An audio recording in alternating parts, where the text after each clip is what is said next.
Hello friends, कैसे हैं आप सब। मैं हूं आपका दोस्त सीए रजत गर्ग। आज के सेशन में हम जानेंगे कंपनी को इनकॉर्पोरेट कैसे कर सकते हैं। माना जाता है कि ये जो कंपनी इनकॉर्पोरेशन का जो प्रोसेस होता है, जो प्राइवेट लिमिटेड हमें बनानी होती है, ये सबसे मुश्किल प्रोसेस होता है इन कंपैरिजन टू जैसे हम सोल प्रोप्राइटर के थ्रू बिजनेस करते हैं, पार्टनरशिप फर्म बनाते हैं, एलएलपी बनाते हैं। तो जितने भी हम ये जो स्ट्रक्चर इनकॉर्पोरेट करते हैं, जो बिजनेस करने के लिए हम जो स्ट्रक्चर बनाते हैं, व्हीकल होता है जो हमारा ये, इसको जो इनकॉर्पोरेट करते हैं, सबसे मुश्किल जो प्रोसेस होता है वो होता है प्राइवेट लिमिटेड कंपनी को कैसे हम फॉर्म कर सकते हैं। बट अगर हम इसको सही तरीके से डॉक्यूमेंट्स कलेक्ट करें, प्रॉपर तरीके से हम सारे इसके स्टेप्स पूरे करें, तो हम इसको बहुत ही इजीली और बहुत अच्छे से इनकॉर्पोरेट कर सकते हैं। और फिर जब एक प्राइवेट लिमिटेड कंपनी इनकॉर्पोरेट होती है, तो उसके साथ में पूरे साल में काफी सारे काम इसमें हमें करने को मिलते हैं। लाइक अकाउंटिंग होती है, आरओसी कंप्लायंसेस होते हैं, ऑडिट होती है। इस साथ के साथ ये काम भी हमें मिल सकते हैं। तो हम आज के सेशन में जानेंगे कि फर्स्ट ऑफ ऑल स्टेप्स इसके कैसे कैसे रहेंगे प्राइवेट लिमिटेड कंपनी को इनकॉर्पोरेट करने के लिए। लाइक क्या क्या हमें डॉक्यूमेंट्स कलेक्ट करने हैं, उसके बाद नेक्स्ट स्टेप क्या होगा। जैसे कि एक हम आर्टिफिशियल पर्सन क्रिएट कर रहे हैं, तो उसका हमें नाम क्या रहेंगे। तो सबसे पहले हमें रिजर्वेशन ऑफ नेम पे प्रोसेस पे जाना है। उसके बाद जब हमें नेम मिल जाता है, उस नेम के अकॉर्डिंग हमें कुछ डॉक्यूमेंट्स बनाने होंगे, और डॉक्यूमेंट्स हम कैसे प्रिपेयर करेंगे ये जानेंगे। फिर उसके बाद जो आरओसी के पोर्टल पे, V3 के पोर्टल पे हम स्पाइस के फॉर्म जो होते हैं जिससे हम कंपनी इनकॉर्पोरेट करते हैं, वो कैसे हम फिल करेंगे। साथ के साथ ये जानेंगे कि क्या क्या बातों का हमें ध्यान रखना होता है ये कंपनी के इनकॉर्पोरेट कंपनी के जो फॉर्म्स होते हैं वो फिल करते हुए, और इसमें हमें क्या क्या फीस पे करनी होती है गवर्नमेंट को। ये सब के सब चीजें हम आज के सेशन में जानेंगे। चलिए स्टार्ट करते हैं without any further delay. Guys, अगर आप आरओसी फॉर्म्स के रिगार्डिंग और ज्यादा जानना चाहते हैं कि कंपनीज को पूरे साल में कौन कौन से फॉर्म्स फाइल करने पड़ते हैं, एलएलपी को कौन कौन से फॉर्म फाइल करने पड़ते हैं, वो कैसे प्रिपेयर करने होते हैं, अगर आप डिटेल में और अच्छे से इसको जानना चाहते हैं, तो आप हमारे कोर्स को सब्सक्राइब कर सकते हैं। आपको क्या करना है, सिंपल fintechs.in पे आना है, यहाँ पे आपको कोर्स सेक्शन पे क्लिक करना है, और उसके बाद सेकंड कोर्स जो है प्रैक्टिकल कोर्स इन आरओसी, इसमें आप एनरोल कर सकते हैं। Private limited company companies act 2013 के अंदर गवर्नड है। कंपनी एक्ट 2013 बताता है कि प्राइवेट लिमिटेड कंपनी कैसे बनेगी, उसको क्या क्या कंप्लायंसेस पूरे साल में रहते हैं, और इसको कैसे एक्ट करना होता है। अब सबसे पहले इनकॉर्पोरेशन प्रोसेस स्टार्ट करने से पहले हम सबसे पहले जानेंगे क्या क्या डॉक्यूमेंट्स हमें रिक्वायर्ड रहेंगे इस प्राइवेट लिमिटेड कंपनी को फॉर्म करने के लिए। चलिए एक बार देखते हैं। सबसे पहले टू प्रपोज नेम हमें अपने क्लाइंट से लेने हैं, या अगर आप खुद अपनी कंपनी इनकॉर्पोरेट कर रहे हैं तो आपको दो सबसे पहले अपने कंपनी के नाम सोचने हैं। जब भी आप एक क्रिएट कर रहे हैं, ये जो कंपनी होती है इसकी सेपरेट लीगल एंटिटी होती है। आप अलग हो और कंपनी अलग बनेगी, इसकी आइडेंटिटी अलग होगी। अब जब एक हम अलग आर्टिफिशियल पर्सन क्रिएट कर रहे हैं, तो हमें सबसे पहले उसका नाम सोचना पड़ेगा। तो इसके अंदर दो नाम हमें सोचने होंगे कि उस कंपनी के हमें दो नाम कैसे रहेंगे। तो वो हमें सोचने हैं, और ये नाम यूनिक होने चाहिए, अलग होने चाहिए। आपको ध्यान में रखना है, आपका नाम जो है, जो कंपनी आपका नाम होगा, वो किसी एग्जिस्टिंग कंपनी के नाम से सिमिलर ना हो, और किसी ट्रेडमार्क से भी सिमिलर ना हो। अगर आप ऐसा सोचते हैं तो आपको आपका कंपनी का नाम जो है वो अप्रूव हो जाएगा। सबसे पहला प्रोसेस रहता ही यही है कि हमारी जो कंपनी का जो नाम हो वो अलग हो और यूनिक हो। उसके बाद जिस भी कंपनी को हम इनकॉर्पोरेट करेंगे, वो उसका रजिस्टर्ड ऑफिस कहाँ पे रहेगा, उसके लिए हमें डॉक्यूमेंट क्या चाहिए होगा। या तो आप इलेक्ट्रिसिटी बिल ढूंढ सकते हैं, या फिर आप कोई प्रॉपर्टी का डॉक्यूमेंट आप निकाल सकते हैं, लाइक दे सकते हैं उसके लिए। तो इलेक्ट्रिसिटी बिल या फिर अदर प्रूफ ऑफ प्रीमाइसिस कि आप इसको ऑन करते हैं। साथ के साथ आप इसका रेंट एग्रीमेंट बनवा सकते हैं, या फिर एक सिंपल से पेपर पे कंसेंट ले सकते हैं ऑनर से कि हम ये प्रॉपर्टी को इस प्रपोज कंपनी को दे रहे हैं, सो डेट ये अपना रजिस्टर्ड ऑफिस वहां पे रन कर पाए, और कोई भी कॉरेस्पॉन्डेंस देना होता है, कोई भी लेटर एमसीए से आना होता है, वो यहाँ पे रिसीव हो सकते हैं। ये आप लिखवा करके एज अ कंसेंट दे सकते हैं बिना किसी रेंट एग्रीमेंट के। या तो आप ऐसा कर लीजिए, या आप नेम रिजर्व होने के बाद आप रेंट एग्रीमेंट बनवा सकते हैं, और वो आप साथ में लगा दीजिए। इसके बाद क्या रहता है, डायरेक्टर्स और शेयर होल्डर्स।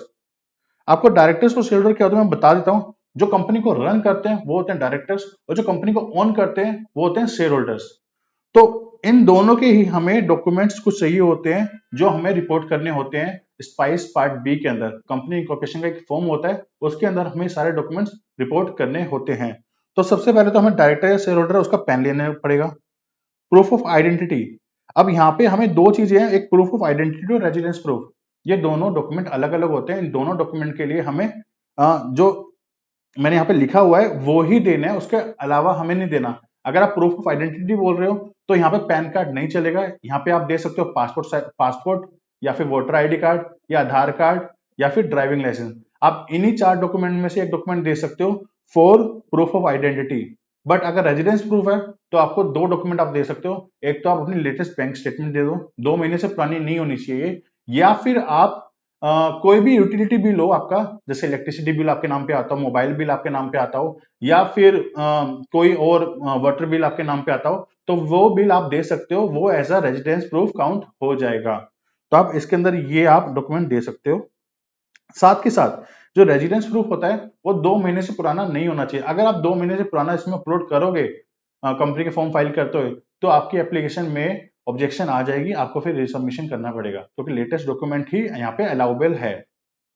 उसके बाद हर डायरेक्टर शेयर होल्डर की आपको ईमेल आईडी लेनी है, फोन नंबर लेना है, उसकी एजुकेशन क्या है वो करना है पता, क्योंकि वो हमें सब रिपोर्ट करनी होते हैं, और पासपोर्ट साइज फोटो लेनी है सबकी।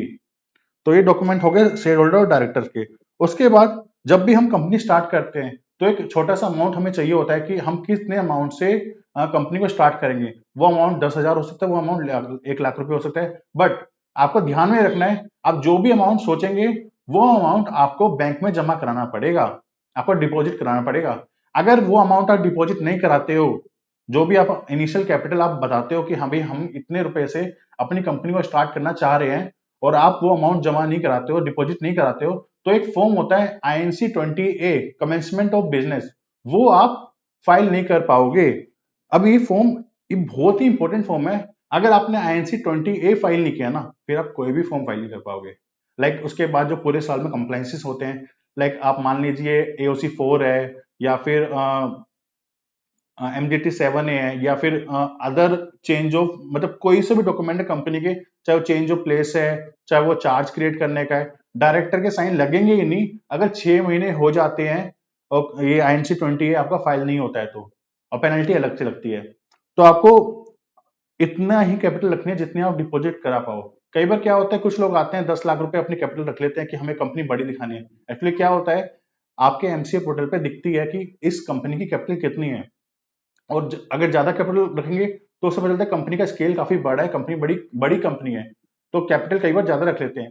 बट वो डिपॉजिट नहीं होगा ना, तो वो INC 20A फॉर्म फाइल नहीं हो पाएगा, और INC 20A फॉर्म फाइल नहीं हुआ तो कंपनी कोई भी उसके अलावा फॉर्म फाइल कर ही नहीं पाएगी। कंपनी इनकॉर्पोरेट होने के बाद सबसे जो पहला फॉर्म होता है वो INC 20A फाइल होता है, जो बताता है हमारा बिजनेस स्टार्ट हो गया है, कमेंसमेंट ऑफ बिजनेस। तो वो चीज आपको ध्यान रखनी है कि अमाउंट उतना ही रखिए जितना आप पे कर पाएंगे।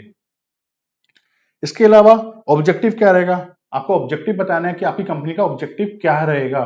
तो वो क्लियरली होना चाहिए कि आपको स्पेसिफिकली बताना होता है, क्योंकि हमारे पास 3 ऑप्शन होते हैं, हम 3 ऑब्जेक्टिव चूज कर पाते हैं ड्यूरिंग रिजर्वेशन ऑफ नेम। तो उसमें हमें बड़ा ही क्लियर होना पड़ेगा कि क्या उस कंपनी का ऑब्जेक्टिव रहेगा। अगर हमारा ऑब्जेक्टिव अनक्लियर होगा तो हमारी एप्लीकेशन रिजेक्ट हो सकती है या ऑब्जेक्शन आ सकती है। तो इस चीज का भी हमें ध्यान रखना होगा। अगर हम ये सारे डॉक्यूमेंट्स इकट्ठे कर लेते हैं तो उसके बाद हमारा जो नेक्स्ट प्रोसेस होगा ना, वो सबके DSC बनाने हैं हमें। जितने भी हमारे पास डायरेक्टर्स हैं, जितने भी हमारे पास शेयर होल्डर्स हैं, उन सबके DSC बनेंगे। DSC बनाने के लिए जो डॉक्यूमेंट्स चाहिए होते हैं वो चाहिए होता है पैन, आधार, ईमेल, मोबाइल और पासपोर्ट साइज फोटो। और जो हमारा जो DSC होता है वो क्लास 3 का बनता है, क्लास 3 साइनिंग। 2 तरह के DSC बनते हैं, एक होता है साइनिंग ओनली, एक होता है साइनिंग प्लस इंक्रिप्शन। तो ये 2 तरह, हमें सिर्फ साइनिंग वाला DSC चाहिए होता है। ये साइनिंग वाला DSC होता है ये MCA पे चल जाता है, GST पे चल जाता है, इनकम टैक्स पे चल जाता है, ट्रेडमार्क पे चल जाता है, इवन कोई PDF आपको साइन करनी हो वहां पे भी ये रन कर जाता है। तो आपको अपने डायरेक्टर्स का या शेयर होल्डर्स का DSC बनाना होगा ये सारे डॉक्यूमेंट्स कलेक्ट करने के बाद। हमारी कंपनी भी डीएससी बनाती है, आपको 1250 रुपीज की कॉस्ट पड़ेगी। और अगर आपको ये सर्विस लेनी है तो आप हमें info@fintechpro.in पे मेल कर सकते हैं। डीएससी आपके बनने के बाद आपको सभी डायरेक्टर्स की और सभी शेयर होल्डर्स की एमसीए पे आईडी बनानी है। एमसीए कौन सी एमसीए पे सर? V3 के एमसीए पे आपको आईडी बनानी है। अगर आप आईडी नहीं बनाओगे तो आपके क्या होता है कि एक केवाईसी करने के लिए या फिर एक सारे डायरेक्टर्स को जानने के लिए या फिर शेयर होल्डर्स को जानने के लिए सबकी एमसीए पे एक आईडी बनेगी। और साथ ही साथ जब वो आईडी बनेगी तो उस आईडी से आपके जो डिजिटल सिग्नेचर हमने बनाए हैं वो लिंक करने होंगे। अगर आप डीएससी अपने लिंक नहीं करोगे उस एमसीए की आईडी से तो जो फॉर्म्स हम फाइनल करेंगे जो फॉर्म्स हम प्रिपेयर करेंगे उस पर सभी डायरेक्टर्स और शेयर होल्डर के साइन चाहिए होते हैं। हम वो साइन लगाएंगे और अपलोड करेंगे तो वो साइन एक्सेप्ट नहीं करेगा।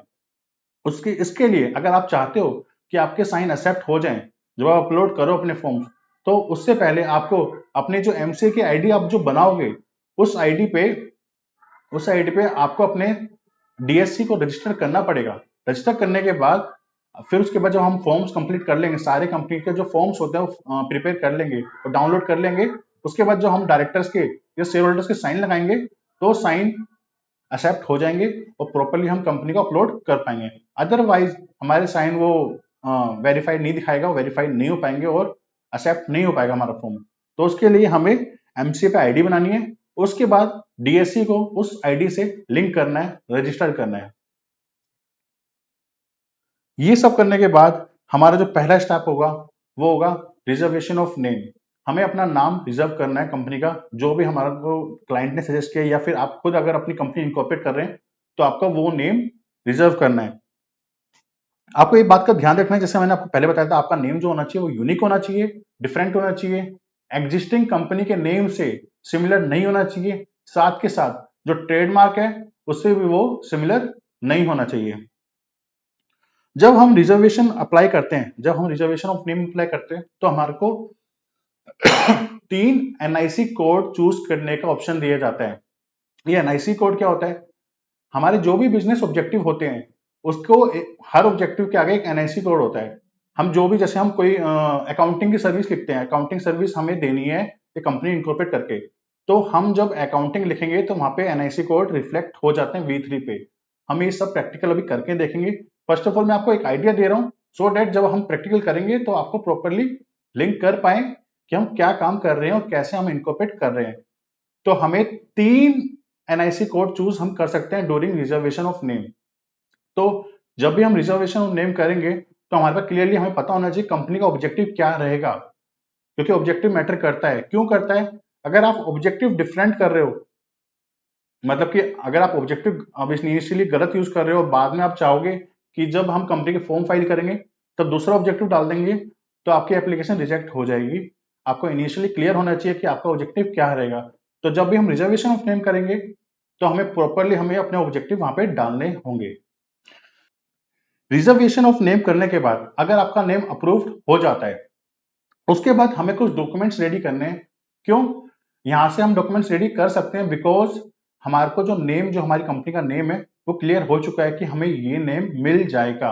उस नेम के अकॉर्डिंग हम अपने डॉक्यूमेंट्स रेडी कर लेंगे। तो मैं आपको एक बार इसकी फॉर्मेट दिखा देता हूं कि सबसे पहले तो हमें कंसेंट रेडी करना होता है। जो मैंने आपको इनिशियली बताया था कि एड्रेस प्रूफ कंपनी का चाहिए होता है, तो यहां पे हमें कंसेंट डॉक्यूमेंट रेडी करना पड़ेगा जिसके अंदर जो प्रॉपर्टी का ओनर कहेगा कि भैया मुझे कोई दिक्कत नहीं है अगर ये प्रपोज कंपनी मेरे एड्रेस को एज अ रजिस्टर्ड ऑफिस का एड्रेस यूज करती है और कोई भी कोरेस्पॉन्डेंस के लिए ये ओके है, तो ये कंसेंट में लिखा होता है, वो साइन कर देता है तो कंसेंट रेडी हो जाती है। इसके अलावा हमें DIA-2 रेडी करना पड़ता है। DIA-2 क्या होता है? DIA-2 में सिंपल से ये लिखा होता है कि जो भी पर्सन को हम डायरेक्टर बना रहे हैं उसको कोई भी ऑब्जेक्शन नहीं है, उसकी कंसेंटेड है कि वो इस कंपनी का डायरेक्टर बनने के लिए रेडी है। साथ के साथ अगर उसकी कोई एग्जिस्टिंग डायरेक्टरशिप है किसी और कंपनी में या वो किसी और कंपनी में पार्टनर है तो वो भी हमें लिस्ट ऑफ कंपनीज और लिस्ट ऑफ LLP देनी होती है, तो उस पर वो साइन करता है। तो ये DIA-2 फॉर्म होता है। साथ के साथ एक डिक्लेरेशन भी हम साइन करवाते हैं जिसके अंदर लिखा होता है कि भाई मैं इस कंपनी का फर्स्ट डायरेक्टर हूं और मैं इस कंपनी का फर्स्ट डायरेक्टर बनने को रेडी हूँ और मेरे पे कोई भी लाइबिलिटी नहीं है, मैं डिस्क्वालीफाइड नहीं हूँ। ये सब चीजें डिक्लेरेशन में लिखी होती है। एक ईपीएफ का लेटर भी बनता है जिसपे कंपनीज के डायरेक्टर के साइन होते हैं, कंपनी का नाम लिखा जाता है और उस पर साइन होते हैं, 3 साइन होते हैं जितने भी डायरेक्टर्स कंपनी के होते हैं। तो वो हम एक बार देख लेते हैं यहाँ पे फटाफट फॉर्मेट कैसे रहते हैं।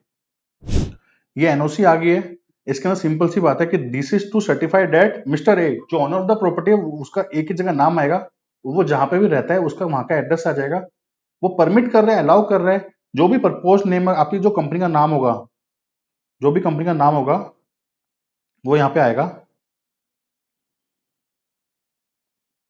उसके बाद for operating conducting their business for the address mention above and we further state that we have no objection if, जो आपकी प्रपोज कंपनी का नेम होगा, यूज द एड्रेस और state as a their mailing address. अगर MC कोई भी communication करती है तो वहां पे वो कम्युनिकेट कर पाएंगे, ये भी उसको कोई सी चीज की ऑब्जेक्शन नहीं है। तो this is no objection certificate issue to obtain company registration. तो ये लेटर आपको साइन कराना है, किससे कराना है? ऑनर ऑफ द प्रॉपर्टी से आपको साइन करवाना है। ये साइन करा लोगे, साथ में इलेक्ट्रिसिटी बिल लगा दोगे, इलेक्ट्रिसिटी बिल भी लेटेस्ट होना चाहिए, 2 महीने से पुराना नहीं होना चाहिए। तो साथ में डॉक्यूमेंट लगा दोगे, ये कंप्लीट हो जाएगा एक document for the register office के एड्रेस के लिए। तो आपको ये डॉक्यूमेंट रेडी करना है। साथ के साथ गेरा DI2 जो बनता है, सिंपल से इसमें लिखा हुआ है consent to act as a director of the company. जो डायरेक्टर, हम प्रपोज डायरेक्टर है, वो अपनी कंसेंट दे रहा है कि मैं इस कंपनी का डायरेक्टर बनने को रेडी हूँ। सिंपल सी उसकी बेसिक डिटेल्स आती हैं, जैसे अगर उसका DI नंबर उसके पास है तो वो क्या होगा, नेम बताना है, फादर नेम बताना है, परमानेंट एड्रेस बताना है, कोई प्रेजेंट एड्रेस है तो वो बता देना है, ईमेल आईडी क्या रहेगी, मोबाइल नंबर क्या रहेगा, इनकम टैक्स पैन क्या रहेगा उसका, ऑक्यूपेशन क्या है, एजुकेशन लेवल क्या है उसका, DOB क्या है, नेशनलिटी क्या है। अगर वो किसी भी कंपनी में डायरेक्टर है या फिर डेजिग्नेटेड पार्टनर है या फिर मैनेजिंग डायरेक्टर है, चीफ एग्जीक्यूटिव ऑफिसर है या होल टाइम डायरेक्टर कुछ भी है, तो वो यहाँ पे हमें कंपनी का नाम देना है, उसका CIN नंबर, अगर कंपनी है तो CIN नंबर देना है, और LLP है तो LLP देना है, 4 डिटेल यहाँ पे देनी है।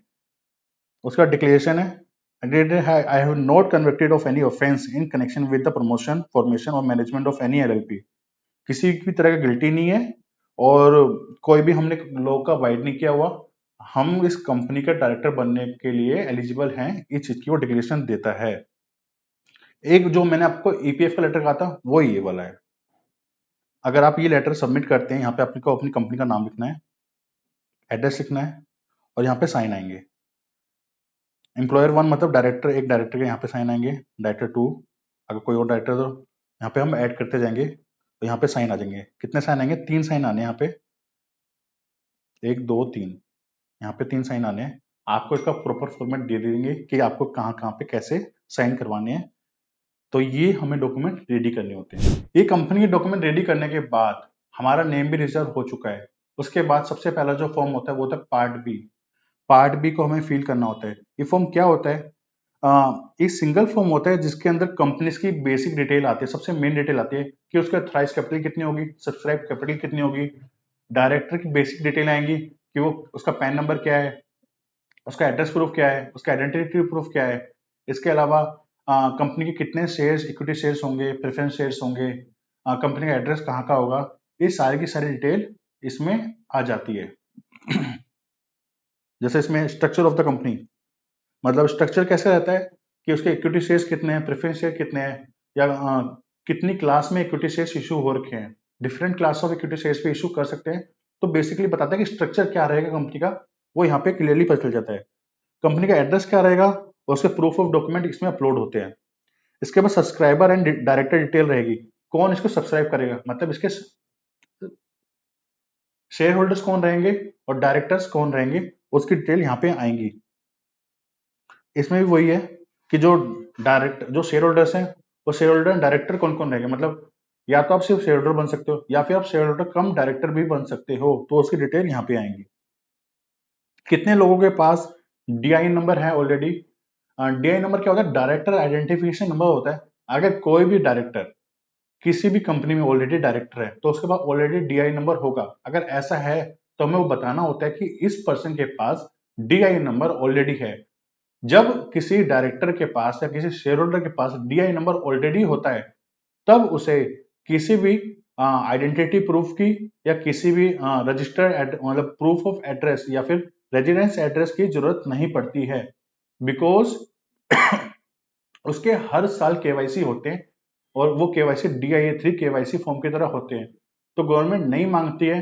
अगर आपके पास ऑलरेडी DIN नंबर है, डायरेक्टर आइडेंटिफिकेशन नंबर है, तो गवर्नमेंट को आपका प्रूफ ऑफ एड्रेस मतलब residence proof and identity proof नहीं चाहिए ड्यूरिंग जब हम ये कंपनी इंकॉर्पोरेशन का फॉर्म फिल कर रहे होंगे। और अगर किसी के पास DIN नंबर नहीं है तो उसे आइडेंटिटी प्रूफ और रेजिडेंस प्रूफ देना होगा। कितनी हमारी स्टैंप ड्यूटी रहेगी? स्टैंप ड्यूटी के लिए एक फॉर्म आता है, एक PDF आती है, जिसमें हम बता सकते हैं कि जो स्टैंप ड्यूटी होती है ना वो स्टेट वाइज होती है। लाइक दिल्ली की स्टैंप ड्यूटी अलग होगी, पंजाब की अलग होगी। जो दिल्ली में स्टैंप ड्यूटी लगती है वो नॉर्मली लगती है 400 रुपए की, 500 रुपए की। लेकिन अगर आप कंपनी को इनकॉर्पोरेट कर रहे हो पंजाब में, तो वहां पे जो स्टैंप ड्यूटी लगती है वो लगती है 10,000 रुपए की। तो आपको ये चीज ध्यान रखनी है जब भी आप किसी स्टेट में कंपनी इनकॉर्पोरेट करने की सोचोगे या किसी को कोट करोगे फीस, तो उनको क्लियरली बताना है कि भाई अगर आप इस स्टेट में कंपनी इनकॉर्पोरेट करते हो तो आपकी जो स्टैंप ड्यूटी की फीस होगी वो इतनी लगेगी। इसको भी मैंने नोट्स में डाल दिया है, वो दिखा देता हूँ। ये देखिए, अगर दिल्ली में आप कंपनी इनकॉर्पोरेट कर रहे हो तो 10 रुपए 200 रुपए MOA की फीस है 0 पॉइंट। ये देखिए, अगर आप दिल्ली में कर रहे हैं तो 10 रुपए INC 2729 की फीस है, MOA की 200 रुपए फीस है और AOA की भी बहुत कम है।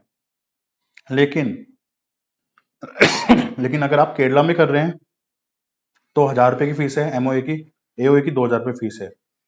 अगर आप लक्षद्वीप में कर रहे हैं तो 500 रुपए फीस है MOA की और 1000 रुपए फीस है। MOA की 500 रुपए और AOA की 1000 रुपए। देखिए, अगर आप मध्य प्रदेश में कर रहे हैं तो 2500 रुपए MOA की फीस है और 5000 रुपए AOA की फीस है। तो इस बात का आपको ध्यान में रखना है कि आप जिस स्टेट में कर रहे हैं उसकी स्टैंप ड्यूटी की फीस अलग होती है, वो डिपेंड करेगी स्टेट वाइज। तो इस डॉक्यूमेंट के थ्रू आप देख सकते हैं कि किस स्टेट की कितनी फीस होगी। तो ये चीज आप खुद भी क्लियर करना, अगर आप अपनी कंपनी खुद फॉर्म कर रहे हैं या फिर आप किसी क्लाइंट के लिए फॉर्म कर रहे हैं, तो ये चीज ध्यान में रखनी बहुत जरूरी है। बिकॉज अगर आप बाद में इसको बताएंगे तो बाद में दिक्कत हो सकती है। क्लाइंट थोड़ा सा अगर उसे अपने खर्चों के बारे में नहीं पता होगी, उसको कितना स्पेंड करना है कंपनी बनाने के ऊपर, तो वो दिक्कत देगा, वो आप पे ट्रस्ट थोड़ा कम करेगा। तो इस चीज का आपको ध्यान रखना है। फिर जब हम स्पाइस पार्ट भी भरते हैं तो पैन टैन भी साथ के साथ अप्लाई हो जाता है। अटैचमेंट जो भी डॉक्यूमेंट्स में लगेंगे, डिक्लेरेशन कि मैं ये काफी सारी डिक्लेरेशन होती है जब पार्ट बी को हम सबमिट कर रहे होते हैं। जैसे कि कौन कौन से मतलब कि मैं किसी भी लॉ के अंदर कन्विक्टेड नहीं हूँ, मैं एलिजिबल हूँ, मैं नॉन रेजिडेंट नहीं हूँ। ये सारी की सारी चीजें लिखी होती है, हमें सब पे टिक करना पड़ेगा, अदरवाइज हम फॉर्म सबमिट कर ही नहीं पाएंगे। तो जब हम प्रैक्टिकली इस फॉर्म को फिल करेंगे तब देखेंगे कौन कौन सी डिक्लेरेशन हमें देनी होती है। जब हम पार्ट बी को सबमिट कर देते हैं उसके बाद एजाइल प्रो, MOA और AOA के फॉर्म एक्टिव हो जाते हैं और हमें ये फॉर्म फिल करने होते हैं। एजाइल प्रो समझते क्या होता है? एजाइल प्रो एक सिंगल फॉर्म होता है जिसके थ्रू हम काफी सारे रजिस्ट्रेशन ले सकते हैं। जैसे कि GST नंबर हम एजाइल प्रो अगर हम प्रॉपरली फिल करते हैं तो GST नंबर आ जाएगा आपका, EPFO नंबर आ जाएगा, EAC नंबर आ जाएगा। इवन बैंक अकाउंट भी आप बता सकते हैं यहाँ पे कि कौन सा बैंक अकाउंट आप खोलना चाहते हैं, तो उनके एग्जीक्यूटिव भी आपको कॉल करेंगे, ईमेल करेंगे कि आप अपना अकाउंट यहाँ पे खुलवा लीजिए। तो ये सारी चीजें होती हैं। तो यहाँ पे हमें बतानी होती है स्टेब्लिशमेंट डिटेल कि उसका एड्रेस क्या है, वो प्रॉपर्टी ओन्ड है, लीज्ड है, रेंटेड है, ये बताना होता है उसके अंदर। कंपोजिशन क्या है, बिजनेस एक्टिविटी क्या है, मतलब कि कौन कौन इसके डायरेक्टर्स हैं और उसकी बिजनेस एक्टिविटी क्या रहेगी, वो सारी चीजें हमें बतानी होती है। प्राइमरी ओनर कौन है वो बताना होता है। और फिर से वही सारे डिक्लेरेशन कि हम EPFO ले सकते हैं, मतलब सब पे टिक करने काफी सारी डिक्लेरेशन होती है। जब हम फॉर्म फिल करेंगे तो उसको जानेंगे कौन कौन सी डिक्लेरेशन होती है। बट हमारे पास कोई ऑप्शन नहीं होता उस किसी भी टिक को अनटिक रखना, मतलब कि किसी को हम छेड़े, हमें सब पे टिक करना ही पड़ेगा कि हम ये भी कंसेंट दे रहे हैं, हम ये भी डिक्लेयर कर रहे हैं, हम ये भी डिक्लेयर कर रहे हैं। सारी चीजों को हमें डिक्लेयर करना पड़ेगा, तभी हम फॉर्म को सबमिट कर पाएंगे। फिर इसके बाद MOA होता है। MOA क्या बताता है? एक कंपनी का सबसे मेजर डॉक्यूमेंट होता है जो बताता है कि कंपनी का ऑब्जेक्टिव क्या रहेगा, कंपनी किस मतलब किस वे में, किस उसका पूरे मतलब कंपनी का जो पूरा लाइफ है वो क्या काम करेगी कंपनी, मतलब एक पर्टिकुलर फील्ड में उसे घुसना है, उस वो कौन सी फील्ड होगी वो बताएगा। कंपनी के ओनर्स कौन होंगे वो चीज पता चलेगी। कंपनी कैपिटल कितनी रहेगी और कंपनी का डिस्ट्रीब्यूशन ऑफ ओनरशिप कैसे रहेगा, मतलब कौन सा पर्सन कितने शेयर्स ओन करता है वो भी एमओए ही बताता है। तो ये एमओए आपका डॉक्यूमेंट हो गया, इसको आईएनसी 33 भी बोलते हैं। इसके अलावा जो आपका एओए होता है आईएनसी 34, ये बताता है internal rules and regulation of the company, कि कंपनी के जो दायरे हैं, कंपनी की जो बाउंड्रीज है वो डिसाइड करता है कि कंपनी ये चीज कर सकती है, ये चीज नहीं कर सकती, कंपनी लोन ले सकती है, कंपनी लोन नहीं ले सकती। कंपनी की जो पावर्स होती है वो बताता है कि कंपनी कितने रुपए का लोन, मतलब फॉर एग्जांपल कंपनी का 10,000 रुपए का लोन बोर्ड ऑफ डायरेक्टर्स के अकॉर्डिंग ले सकती है, बट अगर 10,000 से ऊपर जाता है तो कंपनी को बीआर मतलब शेयर होल्डर से कंसेंट लेनी पड़ेगी, रेजोल्यूशन पास कराना पड़ेगा। मतलब काफी सारे जो भी रूल्स रेगुलेशन होते हैं वो एओए डिसाइड करता है कि कंपनी के जो दायरे होंगे, जो रूल्स होंगे वो क्या रहेंगे और कंपनी कैसे एक्ट करेगी, कहाँ कहाँ पे डायरेक्टर्स की पावर्स के थ्रू डिसीजन ले सकते हैं, कहाँ कहाँ मेंबर्स की वो चाहिए होगी कंसेंट कि आप ये बिजनेस कर लीजिए या आप इस दिशा में ये वाला डिसीजन ले लीजिए। ये चीजें एओए बताता है। जब हम ये एओए कर लेते हैं फिर आईएनसी 9 आता है। आईएनसी 9 अपने आप ही फील्ड होता है, हमें इसमें कुछ भी करना नहीं होता, बस आपको डाउनलोड करना है और उस पर डायरेक्टर्स के साइन जाते हैं, डायरेक्टर्स या शेयर होल्डर जो भी होंगे उनके साइन जाते हैं। फिर से डिक्लेरेशन का फॉर्म है, इसमें काफी सारी चीजें लिखी होती है कि वो कन्विक्टेड नहीं है, वो एलिजिबल है डायरेक्टर बनने के लिए, तो वो सारी चीजें इसमें लिखी होती है और साइन करना होता है। हमारे हाथ में कुछ भी नहीं होता, ये फॉर्म जस्ट जैसा जैसा भी होता है आपको डाउनलोड करना है और उस पर डीएससी डायरेक्टर्स के लगाने हैं। ये सारे फॉर्म रेडी होने के बाद, ये सारे के सारे जब फॉर्म हम रेडी कर लेते हैं तो हमें इन पांचों को डाउनलोड करना होता है और इनके ऊपर डायरेक्टर्स के डीएससी लगाने होते हैं। अब जहां जहां पे भी हम इसका पैन नंबर लिखते हैं, डायरेक्टर अगर किसी डायरेक्टर के पास डीआईएन नंबर नहीं है, उसके पास पैन नंबर है, तो वहां पे हम पैन नंबर लिखेंगे। जहां पे डायरेक्टर के पास डीआईएन नंबर, वहां पे हम डीआईएन नंबर लिखेंगे। और उसके बाद जब डाउनलोड करते हैं फॉर्म को, जहां जहां पे डी नंबर आ रहे हैं और वहां पे साइन करने की जगह है, तो वहां पे हम डायरेक्टर्स के साइन लगाएंगे। और सभी डायरेक्टर्स के साइन लगने के बाद सीए, सीएस या सीएमए, इन तीनों में से जो भी आपका कोई प्रोफेशनल है वो अपने साइन इसमें लगाएगा और आपका फॉर्म अपलोड कर देना। जैसे ही आप फॉर्म अपलोड करोगे फॉर्म एक्टिव हो जाएगा पे करने के लिए फीस, और हमें इसकी फीस पे करनी है। सबसे पहले हम इसका पैन और टैन की फीस पे करेंगे। पैन और टैन की फीस पे करने के बाद हमें स्टैम्प ड्यूटी की फीस पे करनी है। स्टैम्प ड्यूटी का मैं आपको बता ही दिया, आपको कौन सा डॉक्यूमेंट रेडी करना है वो रेफर करना है कि आप चेक कर पाए कि कितने रुपए आपके स्टेट की फीस रहेगी। तो ये सारा प्रोसेस है, अगर आप प्रॉपरली इसको करते हैं तो आपकी कंपनी इनकॉर्पोरेट हो जाएगी। चलिए अब स्टार्ट करते हैं इसका प्रैक्टिकल सेशन कि हम कैसे कैसे इसके फॉर्म को हमें फाइल करना है। सबसे पहले हम जानेंगे एमसीए पे आईडी कैसे बनाते हैं। तो स्टार्ट करते हैं इसको। चलिए स्टार्ट करते हैं और सीखते हैं एमसीए पे हम कंपनी को कैसे इनकॉर्पोरेट करते हैं। तो स्टेप बाय स्टेप हम प्रोसेस पूरा देखेंगे कि क्या क्या हमें प्रोसेस करने होते हैं कंपनी को इनकॉर्पोरेट करने के लिए। सबसे पहले हमें एमसीए पे एक आईडी बनानी होगी। देखते हैं कैसे वो आईडी हम बना सकते हैं। हमें जाना है mca.gov.in के ऊपर। चलिए चलते हैं। ये हमारा एक V3 पोर्टल है जो न्यू पोर्टल है। इस समय एमसीए पे दो पोर्टल वर्क कर रहे हैं, एक V3 और एक V2। V2 पे अभी कुछ फॉर्म अपलोड होते हैं बट मैक्सिमम फॉर्म 60% फॉर्म अब V3 पे अपलोड होने लग गए हैं।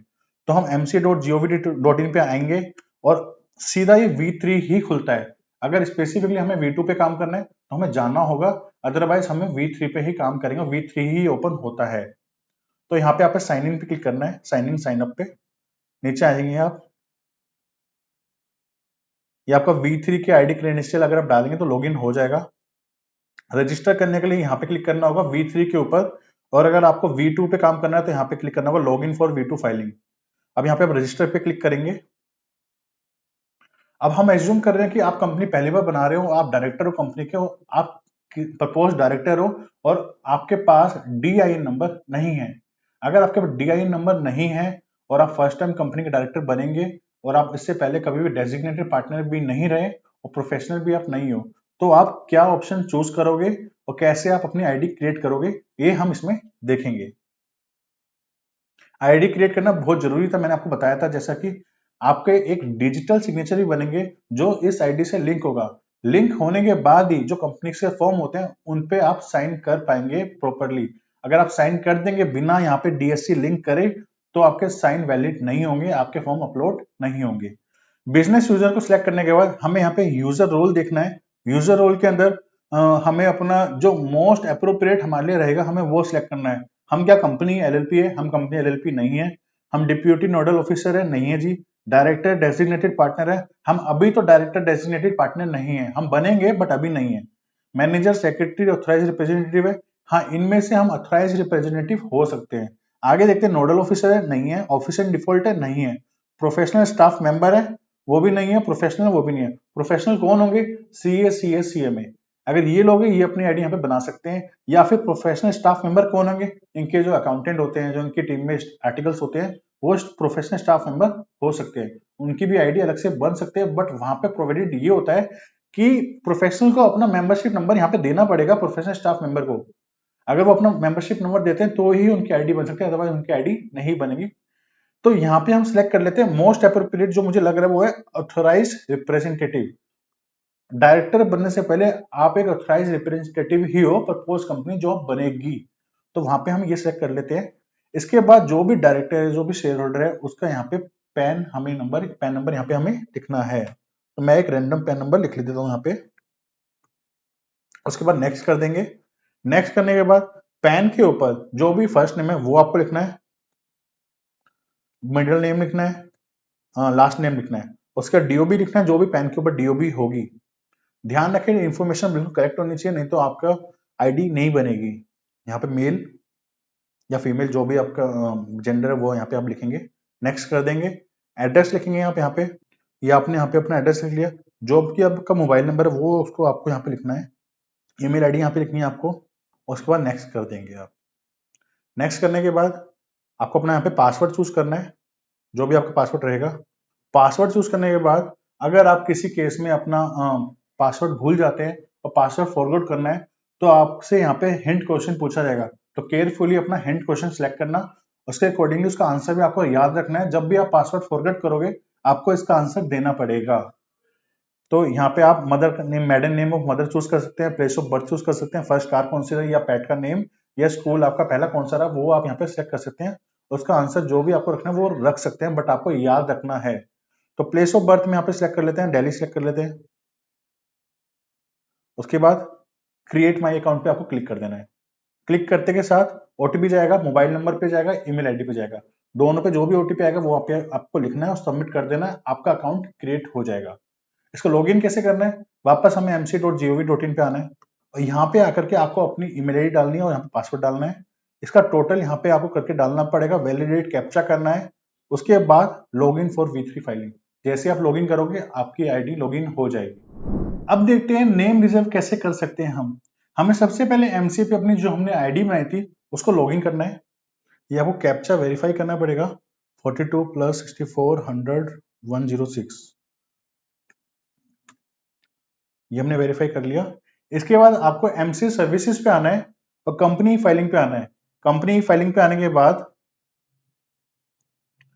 Run application for change of name of existing company या फिर reserve name for new company. हमें अभी अपनी एग्जिस्टिंग कंपनी का नेम चेंज नहीं करना है, हमें सिर्फ नई कंपनी का, मतलब हम नई कंपनी इनकॉर्पोरेट कर रहे हैं तो उसका नेम रिजर्व करना है। तो हमें सेकंड वाले पे हमें क्लिक करना पड़ेगा। ये हमने यहाँ पे क्लिक कर दिया। इसके बाद हमारा स्पाइस फॉर्म ओपन हो जाएगा जिसमें हमें कंपनी की इंफॉर्मेशन देनी है। बेसिकली ये इंफॉर्मेशन बड़ी रिलेवेंट रहेगी। हम जो भी इंफॉर्मेशन यहाँ पे सिलेक्ट करेंगे उसी स्ट्रक्चर के अंदर हमारी प्राइवेट लिमिटेड कंपनी इनकॉर्पोरेट होगी। अगर मान लीजिए यहाँ पे हम कुछ गलत इंफॉर्मेशन डालते हैं, उसके बाद हमारा नेम रिजर्व होकर के आ जाता है, तो हमें इस एप्लीकेशन में वो चेंज करने नहीं देगा। फिर नेम एक्सपायर होगा, उसके बाद हम रीअप्लाई करेंगे, तब जाकर के ही हम इंफॉर्मेशन चेंज कर सकते हैं। तो जब भी आप नेम रिजर्व कर रहे हैं तो अपनी इंफॉर्मेशन प्रॉपरली डालिए। मान लीजिए अगर आपने नॉर्मल प्राइवेट लिमिटेड कंपनी बना ली जिसमें 2 डायरेक्टर या 2 से ज्यादा डायरेक्टर रहते हैं, बट आपका वहां पे मूड चेंज होता है, कुछ सर्कमस्टांसेस ऐसे अराइज होते हैं कि आपको 1% कंपनी बनानी पड़ जाती है, तो आप वो कंपनी नहीं बना पाएंगे, 1% कंपनी नहीं बना पाएंगे। आप उस एप्लीकेशन में तो प्राइवेट लिमिटेड कंपनी ही बनानी पड़ेगी, 2 डायरेक्टर या 2 से ज्यादा। लेकिन अगर आपने 1% कंपनी बनानी है तो दोबारा से एप्लीकेशन देनी पड़ेगी, नेम ये एक्सपायर हो जाना चाहिए, तब जाकर के आप वो एप्लीकेशन में चेंज कर पाएंगे। तो चलिए देखते हैं टाइप ऑफ कंपनी में क्या रहता है। ये पूछ रहा है हमें प्रोडक्शन कंपनी बनानी है, अनलिमिटेड कंपनी बनानी है, प्राइवेट कंपनी ओपीसी बनानी है, या फिर आईएफएससी या सेक्शन 8 कंपनी, निधि कंपनी या न्यू कंपनी अदर्स बनानी है, या फिर कोई कन्वर्जन करना है सेक्शन 8 कंपनी का, एलएलपी टू कंपनी का, फर्म टू कंपनी का, या फिर कुछ अदर। तो हमने जो बनानी है वो प्राइवेट लिमिटेड कंपनी बनानी है और वो इसमें फॉल करेगी न्यू कंपनी अदर्स के अंदर। इसके बाद क्लास ऑफ कंपनी क्या रहेगी, हम पब्लिक कंपनी बना रहे हैं, प्राइवेट कंपनी बना रहे हैं, तो हम बना रहे हैं प्राइवेट कंपनी। इसका कैटेगरी ऑफ द कंपनी रहेगी, हम लिमिटेड बाय शेयर्स की कंपनी बनाएंगे, तो हमें ये सिलेक्ट करना है। 4 ऑप्शन फिर से आ गए कि जो कैटेगरी है कंपनी की वो क्या रहेगी। यूनियन गवर्नमेंट कंपनी रहेगी, मतलब सेंट्रल गवर्नमेंट की कंपनी रहेगी, क्या स्टेट गवर्नमेंट की कंपनी रहेगी, या फिर नॉन गवर्नमेंट कंपनी रहेगी, या subsidiary of a company outside India, मतलब कि जो भी फॉरेन कंपनी है, जो कंपनी इंडिया से बाहर इनकॉर्पोरेट हो गया उसकी सब्सिडरी रहेगी। तो इन चारों में से हमारी जो है वो नॉन गवर्नमेंट कंपनी हम बना रहे हैं। इसके बाद ये कहता है कि आपकी कंपनी का ऑब्जेक्टिव क्या रहेगा। तो यहाँ पे हमें सर्च करना है, जो भी हमारी कंपनी काम करेगी वो हम यहाँ पे लिखेंगे, तो उससे एनआईसी कोड आ जाएगा, वो हमें यहाँ पे सिलेक्ट कर लेना है। जैसे मान लीजिए कि मेरी कंपनी अकाउंटिंग सर्विस देगी, बुक कीपिंग सर्विस देगी, तो यहाँ पे मैं सिंपली लिखूंगा अकाउंटिंग।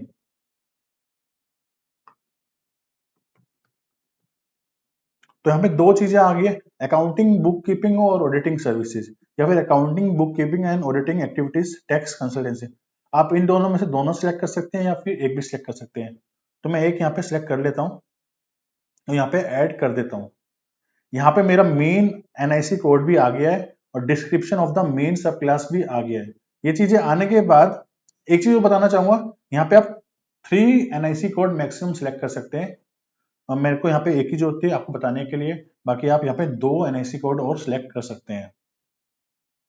इसके बाद जो नाम है वो यहाँ पे हमें नाम लिखने पड़ेंगे। यहाँ पे हमें 2 नेम के ऑप्शन दे रहा है कि आप 2 नाम डाल सकते हैं रिजर्वेशन के लिए। मान लीजिए आपका एक नाम एग्जिस्टिंग से मैच करता है, यूनिक नहीं है, तो आपका दूसरा नेम अप्रूव हो सकता है। तो फॉर टाइम सेविंग और फॉर एफर्ट सेविंग हम रिकमेंड तो ये करेंगे आप 2 नाम एटलीस्ट यहाँ पे डालें। आप एक नाम भी यहाँ पे रिजर्व करा सकते हैं, बट 2 नाम आप डालिए। तो यहाँ पे मैं 2 नाम यहाँ पे डाल देता हूँ।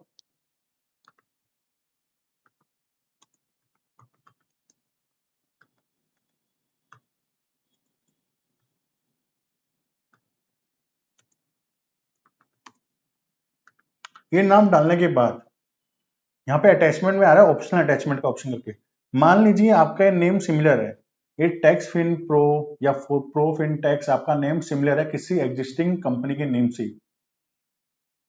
बिल्कुल एग्जैक्ट मैच है तो बिल्कुल नहीं मिलेगा, बट सिमिलर है, मिल सकता है। अगर जिस भी कंपनी से सिमिलर है वहां से आप एक वहां से एनओसी ले लें और उनका पैन कार्ड ले लें, सेल्फ अटेस्टेड होना चाहिए दोनों। अगर आप वो डॉक्यूमेंट दोनों डॉक्यूमेंट उस कंपनी से ले लेते हैं और यहाँ पे अटैच कर देते हैं, तो आपको सिमिलर नेम मिल सकता है बट सेम नेम नहीं मिलेगा। तो अगर कुछ सिमिलर है तो वो मिल जाएगा यहाँ पे। इसका जो भी फॉर्मेट होता है एनओसी का वो आपको हम यहाँ पे दे देंगे अपने अटैचमेंट के लिए, आप कमेंट सेक्शन से डाउनलोड कर सकते हैं। साथ ही साथ अगर मान लीजिए आपका जो प्रपोज नेम है ये मैच करता है किसी ट्रेडमार्क से या सिमिलर है किसी ट्रेडमार्क से, और आपको वो नेम चाहिए, ऑब्जेक्शन आ गई है, तो वो नाम आपको मिल सकता है, बट आपको ट्रेड मार्क होल्डर से एनओसी लेनी पड़ेगी, साथ में सर्टिफिकेट ऑफ रजिस्ट्रेशन देना पड़ेगा। जो ट्रेडमार्क का रजिस्ट्रेशन सर्टिफिकेट होगा वो भी अटैच करना पड़ेगा, साथ में जो भी ट्रेडमार्क होल्डर होगा उसका पैन कार्ड भी साथ में यहाँ पे लगाना पड़ेगा। चाहे आप खुद डायरेक्टर हो उस कंपनी में और आपके नाम पे ट्रेडमार्क रजिस्टर्ड है, आपको अपनी एनओसी देनी पड़ेगी यहाँ पे, बिकॉज कंपनी जो होती है वो सेपरेट लीगल एंटिटी होती है, आर्टिफिशियल पर्सन होता है। अगर कंपनी कुछ भी यूज करेगी बिना किसी पर्सन के कंसेंट के तो वो गलत होगा, वो सही नहीं होगा। चाहे आप डायरेक्टर हो, डायरेक्टर को भी कंसेंट देनी पड़ेगी कंपनी को कि आप मेरा ये वाला नाम यूज कर सकते हैं। वो नाम आप यहाँ पे लगा दोगे तो आपको नेम मिल जाएगा।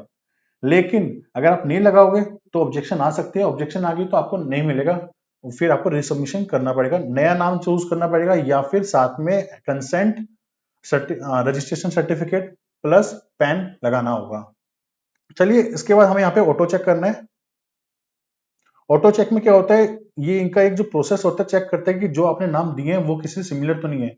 ये अपने कुछ चीजें बता देगा कि भाई आपका नाम सिमिलर है, जैसे Tax Fin Pro Advisors Private Limited already बनी हुई है, तो वो एक कर रहा है कि भैया आप ये नाम चेंज कर लो, या फिर आप ऐसा कर लीजिए टैक्स फिन एडवाइजर को कनेक्ट करिए, उनसे बोलिए कि भाई हमें कंपनी का नाम चाहिए, आप एनओसी दे दीजिए प्लस पैन दे दीजिए। अगर वो देने को रेडी है तो यहाँ पे अटैच कर दीजिए, नहीं है तो आपको नाम चेंज करना पड़ेगा, या फिर आप ट्राई कर लीजिए, क्या पता मिल जाए। ये आपके पास ऑप्शन रहते हैं। तो यहाँ पे हम सेव कर देंगे, फिर हम सबमिट पे क्लिक कर देंगे, और उसके बाद हमारे पास दो ऑप्शन आते हैं। फर्स्ट है submit application for name reservation and second है प्रोसीड फॉर इनकॉर्पोरेशन।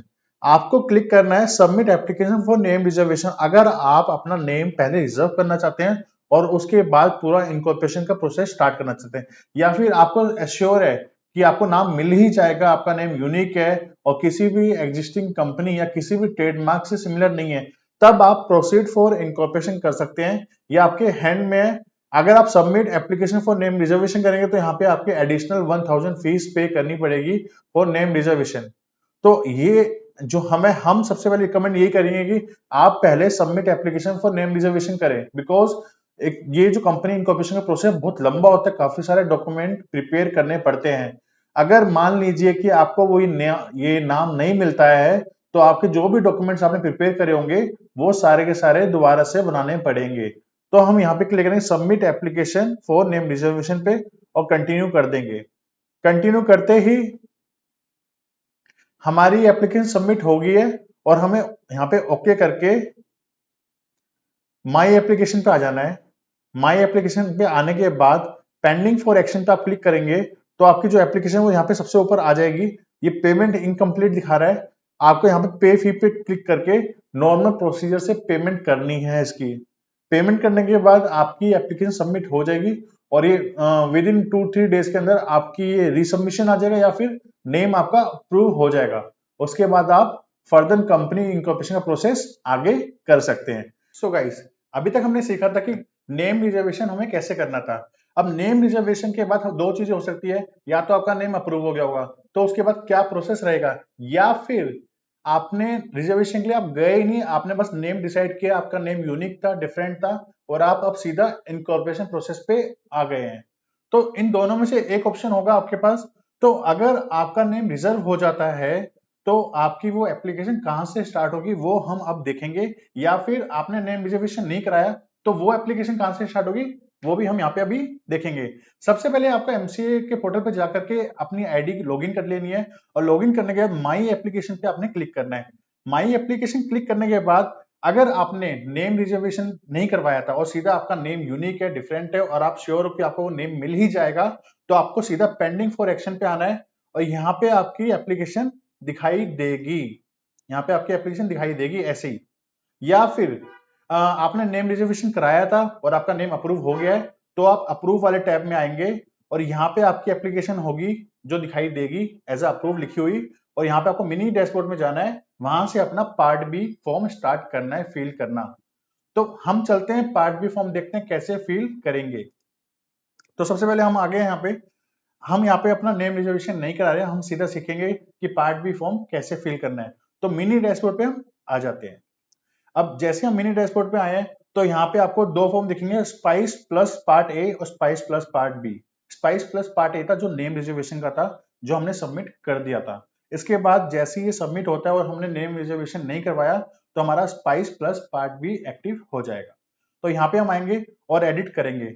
एक चीज और बताना चाहूंगा कि जब भी हम स्पाइस प्लस पार्ट बी भरते हैं ना, तो इसको बहुत ध्यान से भरना है, इसमें कोई भी गलती नहीं होनी चाहिए, बिकॉज जैसे ही आप spice plus part B submit करोगे तो उसके बाद 4 फॉर्म और एक्टिव हो जाएंगे जो आपको फिल करने होंगे, और वो 4 फॉर्म आप फिल कर लोगे और आपको पता चलता है कि स्पाइस प्लस पार्ट बी के अंदर गलती है कोई, तो क्या होगा कि आपको जैसे ही आप स्पाइस प्लस पार्ट बी में चेंजेस करोगे तो आपके जो आगे वाले 4 फॉर्म है वो नल हो जाएंगे, उसके वो सारे नील हो जाएंगे, आपको दोबारा से वो चारों फॉर्म फिल करने पड़ेंगे। तो स्पाइस प्लस पार्ट भी बहुत ध्यान से भरना है, उसको सबमिट ध्यान से करना है, कोई गलती नहीं होनी चाहिए, तभी आप आगे बढ़ना और आगे के फॉर्म फिल करना। सो दोस्तों, हमारा ये पार्ट भी ओपन हो गया है। अब सबसे पहले हमें बताना है कंपनी का structure of the company. Structure of the company में सबसे पहले पूछा गया whether AO is entrench. Entrench का मतलब होता है कि क्या हम अपने एओ के साथ छेड़छाड़ करेंगे। आर्टिकल ऑफ एसोसिएशन होता है जिसमें हम कुछ ज्यादा छेड़छाड़ करेंगे, यहाँ पे हम नहीं करेंगे, इसलिए नो है। जो प्री डिफाइंड हमारा आएगा उसी को हम वैसा ही रखेंगे। और उसके बाद company is having share capital, yes, हम जो अपनी कंपनी इनकॉर्पोरेट कर रहे हैं उसमें शेयर कैपिटल होगी वो बताना है। उसके बाद आपका अथोराइज कैपिटल, ये टोटल सब्सक्राइब शेयर कैपिटल, ये तो अपना ऑटो फिल आएगा, नीचे हमें बताया जाएगा कैसे हमें ये फिल करना है। इक्विटी शेयर कैपिटल यहाँ पे आ रहा है। नंबर ऑफ क्लासेस कितनी होगी, काफी नंबर ऑफ क्लासेस होती है, बट नॉर्मली जो हम कंपनी बना रहे हैं उसमें एक ही क्लासेस, आपको भी यहाँ पे जब भी आप कंपनी बनाएंगे यहाँ पे 1 ही लिखना है। और उसके बाद नंबर ऑफ इक्विटी शेयर्स आपके कितने रहेंगे, ऑथराइज कैपिटल कितने रहेंगे, सब्सक्राइब कैपिटल के कितने रहेंगे।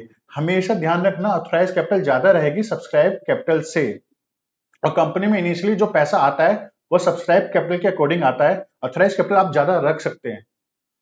उसके बाद क्या कंपनी की प्रेफरेंस शेयर कैपिटल भी है, अगर आपके केस में है तो आपको यहाँ पे यस करना है, अगर नहीं है तो यहाँ पे 0 आ जाएगा।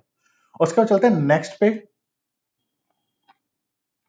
यहाँ पे आपको कंपनी का एड्रेस डालना है, अपना जो भी उसका रजिस्टर्ड ऑफिस रहेगा तो वो प्रॉपरली यहाँ पे आपको फिल कर देना है। कांटेक्ट डिटेल डालनी है, ईमेल आईडी डालनी है, और whether the address for correspondent is the address of registered office of the company. जो हम एड्रेस यहाँ पे प्रोवाइड कर रहे हैं क्या वो सेम एड्रेस है कोरस्पॉन्डेंस के लिए, तो बिल्कुल यस, यहाँ पे यस कर देना। अगर नहीं है आपके इसमें तो आपको यहाँ पे नो करना है। नॉर्मली यस ही होता है, और साथ के साथ लॉन्गिट्यूड और लैटिट्यूड भी देना है। लॉन्गिट्यूड लैटिट्यूड क्या होता है, उसके बाद हमें लॉन्गिट्यूड और लैटिट्यूड के बारे में बताना है। ये जो लॉन्गिट्यूड और लैटिट्यूड होते हैं ना, आपको गूगल मैप से आप चेक कर सकते हैं, ये वही चीज होनी चाहिए जहां पे भी आपका रजिस्टर्ड ऑफिस है ना, वहां का लॉन्गिट्यूड और लैटिट्यूड होना चाहिए। अगर आप कहीं का भी गूगल पे सर्च करके डाल देते हो तो वो बिल्कुल गलत है, उसको आप करेक्ट कर लेना। उसके बाद अटैचमेंट में क्या आएगा, proof of office address along with NOC if applicable. यहाँ पे हमें प्रूफ ऑफ एड्रेस देना है, लाइक आप एनओसी दे सकते हैं, कन्वेंस डीड दे सकते हैं, लीज डीड दे सकते हैं, रेंट एग्रीमेंट दे सकते हैं, जो भी आपके केस में वो आप दे देना। जैसा मैंने सिखाया हम एनओसी भी दे सकते हैं, तो यहाँ पे हमने एनओसी अटैच कर दी है। और copy of utility bills not older than 2 months, आप इलेक्ट्रिसिटी बिल यहाँ पे लगा सकते हैं। बिल 2 महीने से पुराना बिल्कुल नहीं होना चाहिए, अगर आपने 2 महीने से पुराना बिल लगाया तो आपकी एप्लीकेशन रिसबमिशन में आ जाएगी, फिर आपको दोबारा से अपना पूरा फॉर्म फिल करना पड़ेगा। इसके बाद आपको यहाँ पे अपना name of the office of registrar of companies in which company बनेगी वो सिलेक्ट करना है। यहाँ पे आपके पास ऑप्शन एक ही आएगा, वो आपने सिलेक्ट यहाँ पे कर लेना है, फॉर्म को सेव करना है, और फिर उसके बाद हम चलेंगे नेक्स्ट पेज पे। ये आ गया हमारा नेक्स्ट पेज। यहाँ पे हमें बताना है अपने जो हमारे जो फर्स्ट सब्सक्राइबर होंगे, जो डायरेक्टर्स होंगे, वो कौन होंगे, इंडिविजुअल्स होंगे, उनके पास डिन है या डिन नहीं है। तो जिनके पास डिन नंबर है ऑलरेडी, वो उसकी डिटेल तो हमें इस कॉलम में लिखनी है, और जिनके पास डिन नहीं है उनकी डिटेल हमें इस कॉलम में लिखनी है। हम जो कंपनी बना रहे हैं उनके पास डिन नंबर नहीं है, तो हम इस कॉलम में डिटेल लिखेंगे। सबसे पहले पूछा है total number of first subscriber, non individual and individual कौन कौन है, तो यहाँ पे 2 है। अब नॉन इंडिविजुअल का मतलब क्या है कि क्या वो अदर देन इंडिविजुअल है, तो मतलब इसका है कि first subscriber other than individual भी हो सकते हैं, और वो कौन हो सकते हैं, कोई बॉडी कॉर्पोरेट तो नहीं है, कोई एलएलपी तो नहीं है। अगर कोई ऐसा है तो उसकी डिटेल भी यहाँ पे हमें देनी है। तो हमारे केस में तो इंडिविजुअल है, तो 2 हमने यहाँ पे लिख दिया है। Number of non individual first subscriber, क्या कोई बॉडी कॉर्पोरेट है आपका जो फर्स्ट सब्सक्राइबर है, तो यहाँ पे आप 0 लिखोगे। अगर आपके केस में दोनों ही जो भी आपके प्रपोज डायरेक्टर सब्सक्राइबर हैं वो अगर इंडिविजुअल ही है तो यहाँ पे आप 0 लिखोगे। Number of individual first subscriber come director, अब जो फर्स्ट सब्सक्राइबर भी और डायरेक्टर भी कंपनी का बनेगा, जो सब्सक्राइबर होता है वो शेयर होल्डर कहलाया जाएगा, मतलब शेयर होल्डर तो होगा ही होगा, बट क्या वो डायरेक्टर भी बनेगा, तो वो हमें यहाँ पे बताना है कि जो हमारे दोनों सब्सक्राइबर हैं वो डायरेक्टर भी बनेंगे, तो यहाँ पे हमें यहाँ पे भी 2 लिख देना है। उसके बाद ये अपना ऑटो फिल आ जाएगा आपका, और उसके बाद आपने क्या करना है, सेव कर देना है। अब नेक्स्ट पे आ गए हैं। सबसे नेक्स्ट स्टेप में पूछ रहा है कि हमें particulars of non individual subscriber की डिटेल देनी है, जो कि हमारे केस में है ही नहीं, तो वो नील रहेगा, और हमें फिर से नेक्स्ट पे क्लिक कर देना है। उसके बाद particulars of subscriber come director other that subscriber come director, जो भी हमारे सब्सक्राइबर होंगे उसकी डिटेल्स हमें यहाँ पे देनी है। तो हम यहाँ पे करेंगे ऐड और एडिट। तो आपको यहाँ पे सबसे पहले डायरेक्टर का फर्स्ट नेम डालना है, मिडिल नेम डालना है, सर नेम डालना है। कई बार क्या होता है कि किसी पर्सन का लास्ट नेम नहीं होता, लाइक सिर्फ सिंगल नेम होता है, लाइक हमारे केस में आशुतोष, तो आपको अगर वो सिंगल नेम ही है तो वो आपको सर नेम के अंदर डालना है। अगर आप वो फर्स्ट नेम में डालोगे तो आपकी एप्लीकेशन आगे बढ़ेगी ही नहीं।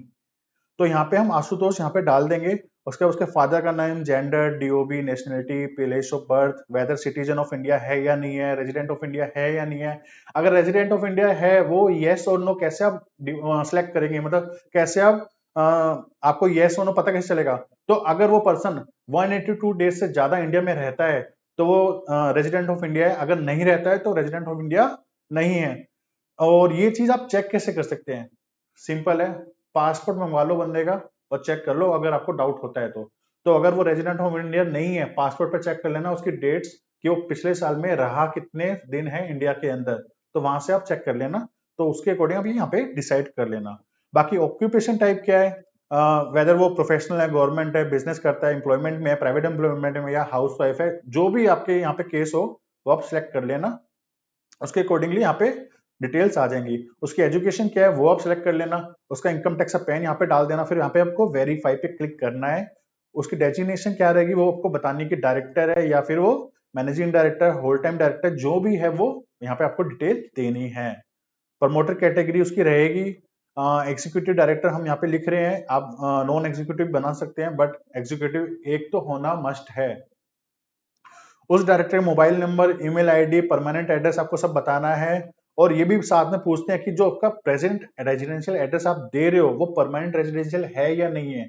अगर नहीं है तो नो करना है, फिर डिटेल आपको फिल करनी पड़ेगी अलग से। अदरवाइज यस करोगे तो ऊपर वाली डिटेल नीचे आ जाएगी। उसका कितने सालों से वो उस एड्रेस पे रह रहा है वो बताना है आपको। साथ ही साथ हमें प्रूफ ऑफ आइडेंटिटी देनी है, प्रूफ ऑफ एड्रेस देना है। अब आइडेंटिटी क्या होती है कि भाई उसका कोई भी 4 डॉक्यूमेंट में से ड्राइविंग लाइसेंस, आधार कार्ड, वोटर आईडी या पासपोर्ट, इन चारों में से आपको एक डॉक्यूमेंट यहाँ पे अटैच करना है। उसका आइडेंटिटी प्रूफ नंबर भी यहाँ पे लिखना है। और रेजिडेंशियल प्रूफ आपको देना है, या तो आप इलेक्ट्रिसिटी बिल दे सकते हैं, मोबाइल बिल से दे सकते हैं, टेलीफोन बिल दे सकते हैं, या फिर बैंक स्टेटमेंट दे सकते हैं। जो भी पर्सन के नेम पे आ रहा है वो बिल आप यहाँ पे अटैच कर देना, लेकिन ध्यान रखना 2 महीने से पुराना बिल्कुल नहीं होना चाहिए। 2 महीने से पुराना हुआ तो वो फिर रिसबमिशन में आ जाएगी आपकी एप्लीकेशन। तो यहाँ पे हमने वो अटैच कर दिए, रेजिडेंशियल प्रूफ भी अटैच कर दिया, प्रूफ ऑफ आइडेंटिटी भी हमने अटैच कर दिया है। अब यहाँ पे आइए, सब्सक्राइब कैपिटल कितनी है उसकी, मतलब कि जैसे दो सब्सक्राइबर है हमारे, अब दोनों कितनी कितनी सब्सक्राइब कैपिटल कर रहे हैं, मतलब कितना कितना शेयर्स ले रहे हैं, कितने परसेंट उसकी कंपनी बनेगी, तो वो चीज यहाँ पे आ रही है। तो हमारी कंपनी की जो कैपिटल थी वो टोटल 40,000 रुपए थी, और 40,000 में से ये जो पर्सन है ये टोटल 40,000 रुपए ला रहा है कंपनी में, जिसके बदले में इसको 4,000 शेयर्स मिलेंगे। तो इसका ऐसे रहेगा। अब हो सकता है जो ओनरशिप होते हैं वो भी ऐसे ही हम डिसाइड करेंगे। लाइक अगर कोई ज्यादा वैल्यू लेके आ रहा है तो उसको शेयर्स वो ज्यादा सब्सक्राइब करेगा, और अगर कोई कम वैल्यू लेकर के आ रहा है तो वो कम शेयर्स सब्सक्राइब करेगा। इसके बेसिस पे ओनरशिप कंपनी की डिसाइड हो जाएगी। उसके बाद declaration of entity in which subscriber come director have interest. अब क्या वो किसी ऑलरेडी किसी कंपनी के अंदर या किसी एलएलपी के अंदर डेजिग्नेटेड पार्टनर या डायरेक्टर है, अगर है तो वो डिटेल हमें यहाँ पे देनी है, अगर नहीं है तो यहाँ पे 0 आएगा। बाकी यहाँ पे फिर आएगा कि आई एम नॉट रिक्वायर्ड, अगर आप इंडियन सिटीजन है, रेजिडेंट है, तो आपको कुछ भी रिक्वायरमेंट नहीं है। यहाँ पे आपको क्लिक करना है कि I am not required to obtain the government approval under foreign exchange management rules 2019 prior to subscription of shares. अगर आप बाहर से पैसा लेकर के आ रहे हैं तो यहाँ पे हो सकता है कि आपको रिक्वायरमेंट हो, बट वो भी सब्जेक्ट टू सम केसेस है। लाइक बॉर्डर कंट्रीज होती है जो भी पाकिस्तान है, चाइना, अगर वहां से आप पैसा लेकर के आ रहे हो तो यहाँ पे आपको अप्रूवल लेना पड़ेगा। सेव करते हैं और नेक्स्ट में चलते हैं। उसके बाद हमें नेक्स्ट जो हमारा सब्सक्राइबर रहेगा उस पर भी हमें डिटेल प्रॉपर डालनी है, और बिल्कुल प्रोसेस बिल्कुल सेम रहेगा। ये सारी डिटेल्स आपने फिल करनी है और फिर हम इसको सेव कर देंगे और नेक्स्ट में आ जाएंगे। अब नेक्स्ट पे हम क्लिक कर देते हैं। अब यहाँ पे आ गया नेक्स्ट पार्ट कि जब भी हम कंपनी इंकॉर्पोरेट करते हैं ना, तो स्टेट वाइज स्टैम्प ड्यूटी होती है, वो यहाँ पे दिखाई गई है। तो आपको यहाँ पे सिलेक्ट करना है कि अपने स्टेट, तो अपने आप आ जाएगा कि किस स्टेट में आप कंपनी बना रहे हैं। उसका whether stamp duty is to be paid electronically through MC21 system, आपको लिखना है हमेशा यस। तो यहाँ पे यस करोगे, ये फीस ऑटोमेटिकली कैलकुलेट होकर के आ जाएगी। हम दिल्ली में बना रहे हैं तो यहाँ पे 10 रुपए, 200 रुपए और 150 रुपए आ गया है कि एमओए की फीस 200 रुपए है, आर्टिकल ऑफ एसोसिएशन की 150 रुपए है। लेकिन अगर हम पंजाब में बना रहे होते तो ये फीस हजारों में आ जाती। राजस्थान में बना रहे थे वहां पे 5,000 रुपए फीस लगती है। तो ये स्टेट वाइज है, जो कि मैंने आपको फर्स्ट इनिशियली बताया ही था कि फीस कैसे डिफर करती है। नेक्स्ट हम चलते हैं। अब जब भी हम कंपनी इनकॉर्पोरेट करते हैं ना, तो साथ के साथ कंपनी का पैन भी आ जाता है, टैन भी आ जाता है। तो उस पैन और टैन के लिए हमें एरिया कोड डिसाइड करना होता है, जो कि आपको इस वेबसाइट से कर लेना है। आप यहाँ पे गूगल पे जाकर के लिखोगे पैन एरिया कोड, आपका यहाँ पे सेंटर खुल जाएगा। उसके बाद आपने अपनी सिटी डिसाइड ओपन करनी है। जैसे कोई सी भी सिटी आप ओपन कर लेते हो, तो यहाँ पे अपने सिलेक्ट करना है, दिल्ली सिलेक्ट कर लिया। अब यहाँ से आप अपना पर्टिकुलर जो भी आपका एरिया कोड एप्लीकेबल हो, इसके बेसिस पे, डिस्क्रिप्शन के बेसिस पे आप उसको यहाँ पे डाल लेना। ऐसे ही हमें 10 का करना है, तो यहाँ पे वही सेम प्रोसेस है।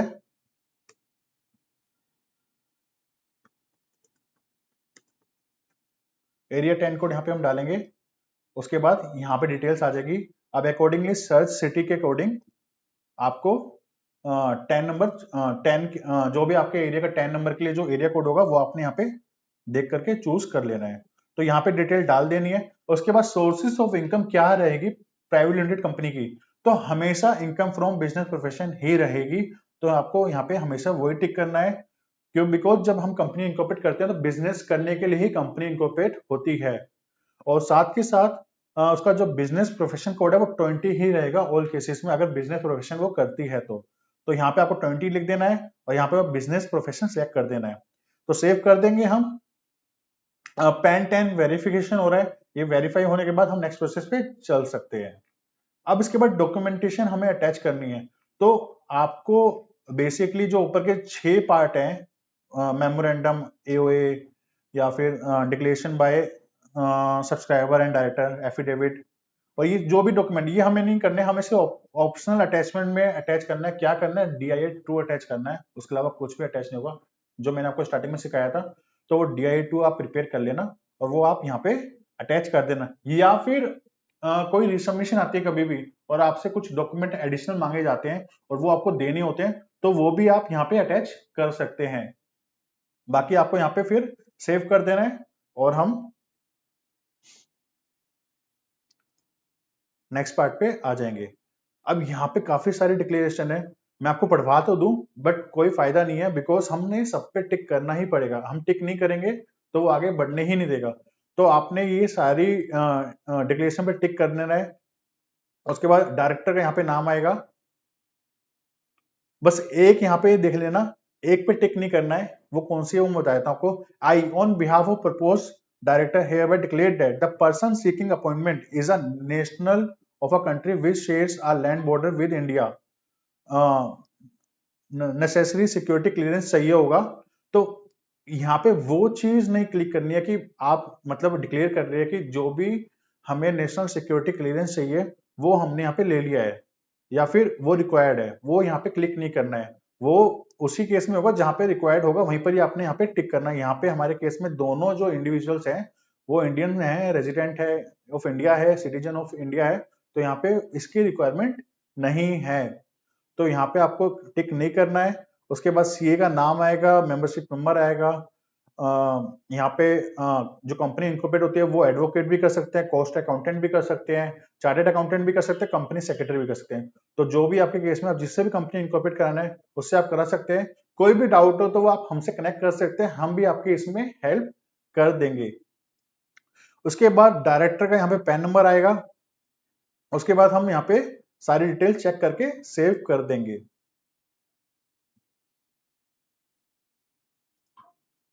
फिर नेक्स्ट आ जाएगा। नेक्स्ट में फिर से सीए का नेम अपने आप लिखा आ जाएगा, वो मेंबर जिस भी इंस्टीट्यूट का वो मेंबर होगा वो यहाँ पे डिटेल आ जाएगी, साथ में उसके ऑफिस का एड्रेस आएगा। और उसके बाद आपने यहाँ पे सिलेक्ट कर लेना कि वो chartered accountant in whole time practice है, cost accountant whole time practice है, कंपनी सेक्रेटरी है या फिर एडवोकेट है, जो भी आपके केस में है वो सिलेक्ट कर लेना है। यहाँ पे हम सीए सिलेक्ट कर रखा है। अब सीए आपका एसोसिएट या फेलो है, जो भी आपका जो भी आप हो, आप उसको सिलेक्ट कर लेना कि एसोसिएट या फेलो, जिससे भी आप साइन करवा रहे हो, जो भी इंकॉर्पोरेट कर रहा हो, अकॉर्डिंगली आप सिलेक्ट कर लेना। यहाँ पे हम ब्लैंक छोड़ेंगे, कोई इनकम टैक्स का पैन हमें यहाँ पे नहीं लिखना है। उसके बाद हम एप्लीकेशन को सेव करेंगे और यहाँ पे हम अपना पार्ट बी सबमिट कर देंगे। फिर से आपको बता रहा हूँ, आपको चेक करना है प्रॉपरली पार्ट बी। अगर कुछ मिस्टेक है तो आपको यहीं पर रेक्टिफाई कर लेनी है, करेक्ट कर लेनी है। उसके बाद जो आगे के फॉर्म खोलेंगे उसमें आप जो भी डालोगे, जो भी आप उसके अंदर डिटेल्स एंटर करोगे, वो सही, मतलब वो सही है, बट पार्ट बी गलत है और पार्ट बी आप चेंज करोगे तो फिर से वो फॉर्म आपको फिल दोबारा करने पड़ेंगे। तो मैं सबमिट यहाँ पे कर रहा हूँ, ये हमारा फॉर्म सबमिट प्रोसेसिंग में है, ये हमारा फॉर्म सबमिट हो गया है। अब इसके बाद हमारे बाकी फॉर्म भी ओपन हो जाएंगे। मैं दोबारा से माई एप्लीकेशन पे जाता हूँ और पेंडिंग फॉर एक्शन पे जाऊंगा और मिनी डैशबोर्ड पे जाऊंगा, मेरे को बाकी फॉर्म भी दिखेंगे। ये देखिए, एजाइल प्रो आ गया, INC 9 आ गया, INC 34 आ गया, INC 33 आ गया। अब INC 9 तो ऑलरेडी फिल्ड होता है, हमने कुछ नहीं करना, डाउनलोड करना है। बाकी हमें 3 फॉर्म फिल करने हैं, एजाइल प्रो, INC 34, INC 33। अब हम फॉर्म फिल करेंगे INC 34। अब INC 34 के लिए हमें फिल करने के लिए हमें यहाँ पे एडिट पे क्लिक करेंगे और एडिट पे क्लिक करने के बाद ये फॉर्म खुल गया है जिसका नाम है आर्टिकल ऑफ एसोसिएशन। ये आर्टिकल ऑफ एसोसिएशन मैंने आपको बताया था क्या होता है। जो भी कंपनी के इंटरनल रूल्स होते हैं, रेगुलेशन होती है, पावर होती है बोर्ड ऑफ डायरेक्टर्स की, वो सब चीजें यहाँ पे बताई जाती है। तो ऑलरेडी ये ना प्री ड्राफ्ट होता है, बस हम इसमें कुछ चेंजेस करेंगे या फिर कुछ चीजें जो एप्लीकेबल हमारी कंपनी पे नहीं है वो हम यहाँ पे नॉट एप्लीकेबल पे क्लिक कर देंगे। हमें इतना ही यहाँ पे करना होता है। तो फर्स्ट ऑफ ऑल यहाँ पे एफ शेड्यूल, हमें एफ टेबल एफ सेलेक्ट करनी है। उसके बाद कंपनी का नाम आपका लिखा ही आ जाएगा।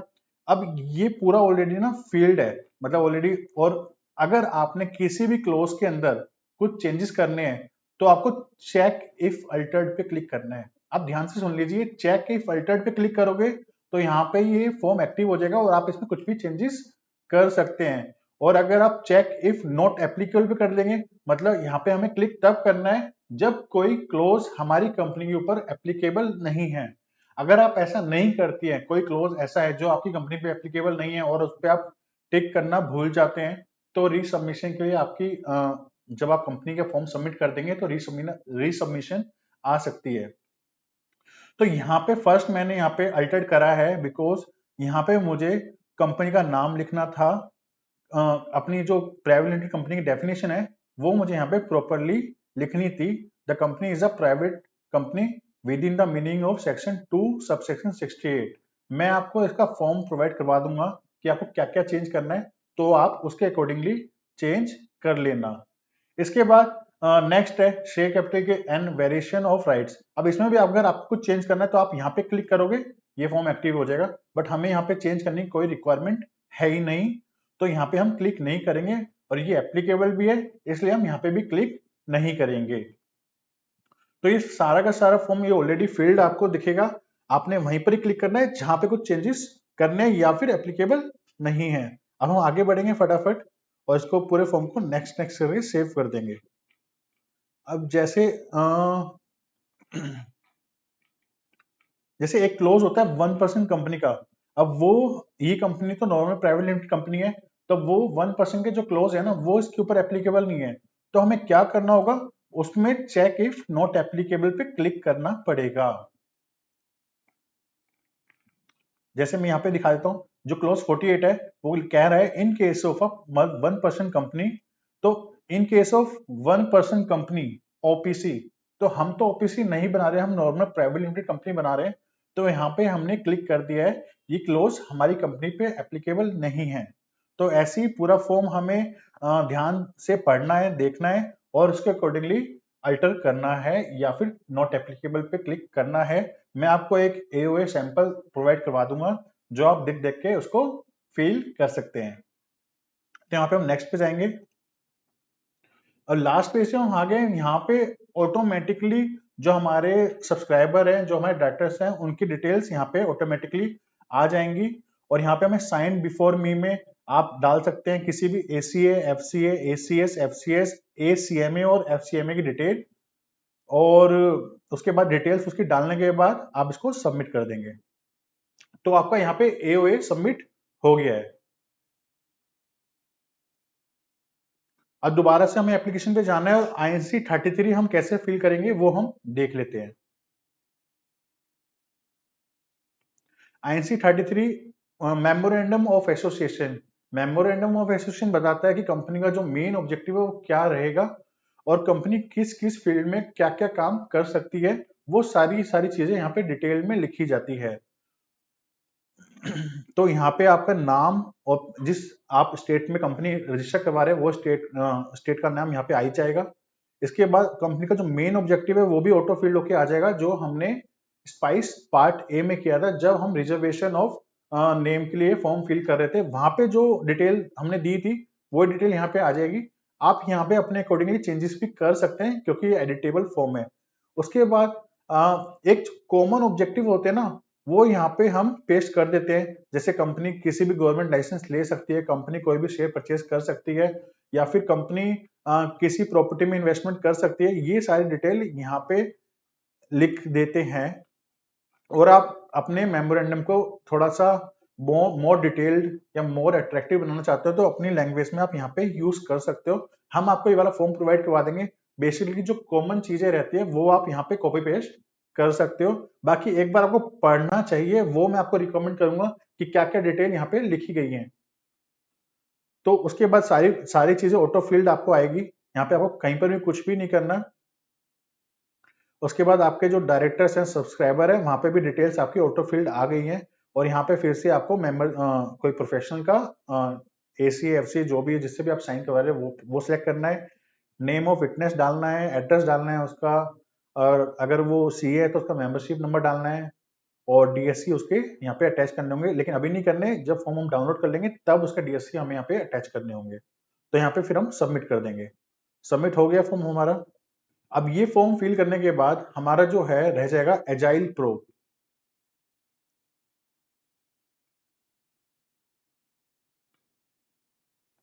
INC33 हमने देख लिया, INC34 देख लिया, INC9 ऑलरेडी फील्ड है। अब हम समझेंगे एजाइल प्रो को हम कैसे फिल कर सकते हैं। सो गाइस, अब हम सीखते हैं लास्ट फॉर्म एजाइल प्रो। ये फॉर्म कैसे फिल करते हैं चलिए देखते हैं।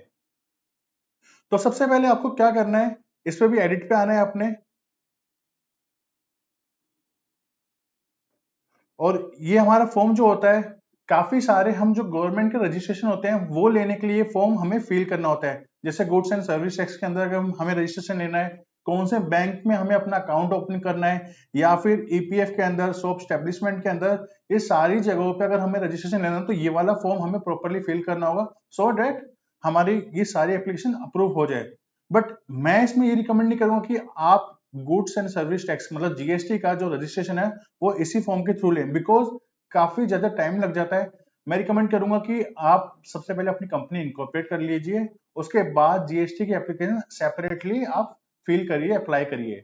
चलिए स्टार्ट करते हैं और इसमें हम देखते हैं। सबसे पहले वही स्टेब्लिशमेंट का नाम यहाँ पे आ जाएगा। Do you want to apply for GST, यहाँ पे मैं नो कहूंगा, आप यस भी कर सकते हैं, फिर उसके अकॉर्डिंग डिटेल आप फिल कर देना, बट यहाँ पे हम नो करके चलेंगे। उसके बाद स्टेट अपने आप आ जाएगा आपका। उसके बाद whether the establishment on lease, आपकी जो स्टेब्लिशमेंट है, जो आपका रजिस्टर्ड ऑफिस है, वो लीज पर है कैसे है, आप यहाँ पे सिलेक्ट कर सकते हैं। हायर्ड है, रेंटेड है, या फिर ओन्ड है, लीज है। अगर हायर रेंटेड है तो यहाँ पे आपको लीज डेट भी देनी पड़ेगी। यहाँ पे आपको लीज डेट कब से कब तक है वो डिटेल यहाँ पे देनी पड़ेगी। मैं यहाँ पे ऑन करके सिलेक्ट करके चलता हूँ, तो मुझे यहाँ पे कोई डिटेल फिल नहीं करनी है। तो यहाँ पे हम नेक्स्ट आ जाएंगे। उसके बाद आपकी प्राइमरी बिजनेस एक्टिविटी क्या रहेगी, तो वो इसके अंदर आपके पास ये ड्रॉप डाउन करेंगे तो आपके पास ऑप्शन है काफी सारे। जो भी आपका बिजनेस ऑब्जेक्टिव हो वो आप यहाँ से सिलेक्ट कर सकते हैं। अगर मान लीजिए कि आपका बिजनेस ऑब्जेक्टिव जो भी है, या फिर जो भी आपकी एक्टिविटीज रहेंगी वो यहाँ पे लिस्टेड नहीं है, तो आप अदर डाल करके यहाँ पे स्पेसिफिकली लिख भी सकते हैं, जैसा कि हमने अपने केस में किया हुआ है। उसके बाद दोबारा से यहाँ पे extract exact nature of work, मतलब यहाँ पे तो बेसिक एक्टिविटी पूछी गई थी, अब यहाँ पे एग्जैक्ट चीज पूछेंगे भैया क्या करोगे क्या तुम, तो वहां ये वैसे सेम रहेगा। डिटेल आपको अगर यहाँ पे लिस्टेड मिल जाए तो अच्छी बात है, अगर नहीं मिलती है तो वही मिसलिनियस सिलेक्ट करके, अदर सिलेक्ट करके यहाँ पे आप अपनी डिटेल्ड में वर्क बिजनेस बताएंगे। ये फिल करने के बाद हमें यहाँ पे सेव पे क्लिक कर देना है और हम नेक्स्ट पे चलते हैं। नेक्स्ट में जाने के बाद अब यहाँ पे जो डिटेल्स आएंगी वो आएगी डायरेक्टर्स की आएंगी, प्राइमरी जो ओनर्स है उनकी डिटेल्स आएंगी। तो कितने डायरेक्टर्स हैं हमारी कंपनी में, अगर आपकी कंपनी आप 3 डायरेक्टर्स के साथ बना रहे हो तो यहाँ पे 3 लिखना है, हम यहाँ पे 2 डायरेक्टर्स के साथ बना रहे हैं तो यहाँ पे हम 2 लिखते हैं, है ना जी। उसके बाद हमें जो प्राइमरी जो ऑथराइज सिग्नेटरी होगा, जो डायरेक्टर मेन है आपका जो साइन करेगा डॉक्यूमेंट्स पे, उसकी डिटेल यहाँ पे हमें पहले देनी है। तो सबसे पहले अगर वो director already DIN number hold करता है तो हमें यहाँ पे डीआईएन लिखना है, अगर वो होल्ड नहीं करता है तो यहाँ पे हमें पैन नंबर लिखना है। उसके बाद हमें क्या करना है, यहाँ पे हमें ओटीपी लेना पड़ेगा, वेरीफाई करना पड़ेगा उस ऑथराइज सिग्नेटरी की ईमेल आईडी और मोबाइल नंबर का, और इसको वेरीफाई पे क्लिक करना है अपने को। ये वेरीफाई हमारी होगी ईमेल आईडी है। उसके बाद हमें पासपोर्ट साइज फोटो लगानी है उसी डायरेक्टर की, और साथ के साथ जो मैंने आपको ईपीएफओ का डॉक्यूमेंट के बारे में बताया ना, जहां पे हमें डायरेक्टर्स के सिग्नेचर हमें लिखने होते हैं, वो डॉक्यूमेंट साइन करके कंपनी का नाम लिख के एड्रेस लिख के वो डॉक्यूमेंट यहाँ पे specimen signature of authorise signatory for EPFO पे लगाना है। उसके बाद director detail other than authorise signatory, इसके अलावा जो कंपनी में डायरेक्टर है उसकी डिटेल यहाँ पे आएगी और यहाँ पे उसकी फिर पासपोर्ट साइज फोटो भी लगेगी। इसके बाद हम सेव करेंगे यहाँ पे और आगे चलते हैं। आपके जो रजिस्टर्ड ऑफिस है उसके नियर बाय पुलिस स्टेशन यहाँ पे आपको लिखना है 13 पॉइंट के अंदर। उसके बाद एम्प्लॉयर्स पर्टिकुलर्स, आपका जो अप्रोप्रिएट ऑफिस है वो आप ड्रॉप डाउन करके देखेंगे, जो भी आएगा और जो आपके आसपास का अप्रोप्रिएट ब्रांच ऑफिस होगा वहां पे आपको वही सिलेक्ट कर लेना है। डिवीजन ऑफिस आपको उसके अकॉर्डिंगली सिलेक्ट करनी है जो भी आपके एरिया के आसपास है। अब किस बैंक में आप अपना अकाउंट ओपन करवाना चाहते हैं वो आप यहाँ पे सिलेक्ट कर सकते हैं, वो बेसिकली हम यहाँ से सिलेक्ट कर लेना, लिस्ट ऑफ बैंक अकाउंट्स यहाँ पे आ रही है तो उसके अकॉर्डिंगली आप यहाँ पे देख लेना। और फिर उसके बाद proof of identity of authorise signatory for opening bank account. तो प्रूफ ऑफ आइडेंटिटी का मतलब हमने क्या बताया था, या तो वो वोटर आईडी हो सकता है या ड्राइविंग लाइसेंस हो सकता है, पासपोर्ट या आधार, यहाँ पे वो अपलोड यहाँ पे करना है जो हमने ऑथराइज सिग्नेटरी पीछे वाले पेज पे सिलेक्ट किया था। साथ के साथ proof of address of authorise signatory for opening bank account. तो प्रूफ ऑफ एड्रेस क्या हो सकता है, बैंक स्टेटमेंट हो सकती है latest not older than 2 months, या फिर इसके अलावा आप कर सकते हैं कोई यूटिलिटी बिल जो भी आपके ऑथराइज सिग्नेटरी के नाम पे होना चाहिए, तो वो आप यहाँ पे अटैच कर सकते हैं। इसके अलावा detail for shop establishment registration, आप शॉप एस्टेब्लिशमेंट रजिस्ट्रेशन लेना चाहते हैं इस फॉर्म के साथ ही तो यहाँ पे आप यस कर सकते हैं, नो कर सकते हैं। मैं अभी यहाँ पे नो कर रहा हूं और उसके बाद हम इसको सेव करेंगे और नेक्स्ट कर देंगे। अभी लास्ट में हम आ गए, हम एएसआईसी रजिस्ट्रेशन ले रहे हैं उसके लिए हम टिक कर रहे हैं, ईपीएफओ रजिस्ट्रेशन ले रहे हैं उसके लिए हम टिक कर रहे हैं, बैंक के लिए भी हम करेंगे जो हम मतलब ऑथराइज सिग्नेटरी ये अपना बैंक अकाउंट सोलिली ऑपरेट कर सकता है तो उसके पे भी हमने यहाँ पे टिक कर दिया है। और इंडसइंड बैंक को ऑथराइज कर रहे हैं कि उसके ऑफिसर्स जो है जो उसके पर्सनल्स हैं वो हमें कनेक्ट कर सकते हैं फॉर ओपनिंग बैंक अकाउंट। साथ के साथ हम फिर उसके बाद फॉर्म को सबमिट करने का टाइम आ गया, यहाँ पे लिखेंगे हम कहाँ पे फॉर्म सबमिट कर रहे हैं, प्लेस लिखेंगे न्यू दिल्ली, डेट लिखेंगे कब ये फॉर्म हम सबमिट कर रहे हैं, डेजिग्नेशन लिखेंगे कौन कर रहा है, और उसके बाद पैन नंबर लिखेंगे, पैन नंबर अपने आप आ रहा है यहाँ पे, और उसको हम सेव करके सबमिट कर देंगे। अभी फॉर्म सबमिट हो गया है, अब आपने क्या करना है, ये सारे फॉर्म आपके आ रहे हैं, इन सभी फॉर्म को part B, INC 33, INC 9, INC 34 और एजाइल प्रो, इन सभी फॉर्म्स को आपको डाउनलोड करना है। इसके बाद अगर आपने डिन मेंशन किया तो जहां जहां पे डिन आ रहा है, लाइक फॉर्म के एंड में साइन का वो ऑप्शन आता है, वहां पे आपको जहां पे डायरेक्टर का पैन लिखा है या फिर शेयर होल्डर का पैन लिखा है वहां पे आपको साइन अटैच करने हैं इन सभी डॉक्यूमेंट्स के अंदर, और फिर आपको यहाँ पे साइन अटैच करने के बाद अपलोड कर देना है। अपलोड जैसे ही आप करोगे ये सक्सेसफुल वेरीफाइड सक्सेसफुल कर देता है।